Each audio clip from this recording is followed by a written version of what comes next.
Gmail দ্বারা আপনারা যে কোনো জায়গার থেকে পিসিকে কন্ট্রোল করতে পারবেন। হ্যালো ভিউয়ার্স, আসসালামু আলাইকুম।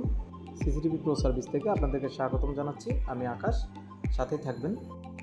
দেখতে পাচ্ছেন যে জুম করতেছি, আমার মোবাইলের স্ক্রিনটাকে যেভাবে জুম করি, আমি আমার পিসিকে আমার মোবাইলের মাধ্যমে কানেকশন করে আমি সেই ডিসপ্লেটাকে জুম করতেছি।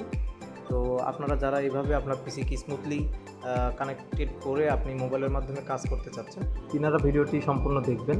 রিমোট কন্ট্রোল নামে একটি অপশন আছে পিসিতে। পিসির ক্রোম ব্রাউজারে যেয়ে রিমোট কন্ট্রোল লিখে সার্চ দিলে আপনারা পেয়ে যাবেন। এই অপশনটি একটি ছোট্ট অ্যাপস ডাউনলোড করতে হবে। যে সফটওয়্যারটি ডাউনলোড করার পরে আপনার পিসিতে ওটি টিক চিহ্ন থাকবে, যেটি টিক দিলে, টিক মার্ক দিলে আপনার পিসিতে ওটি কানেক্টেড হয়ে যাবে। আপনার পিসিতে যে জিমেলটি দিয়ে ক্রোম ব্রাউজারে লগ ইন করা রয়েছে, সেই জিমেলটি ওই সফটওয়্যারটির সাথে কানেক্টেড হয়ে যাবে। এরপর যেটা করবেন, মোবাইলের প্লে স্টোর থেকে রিমোট ডেস্কটপ নামে একটি অপশন রয়েছে, এটি নামিয়ে নেবেন। তারপর আপনার কাঙ্ক্ষিত জিমেইলের মাধ্যমে পিসিকে কানেক্টেড করে কাজ করতে পারবেন।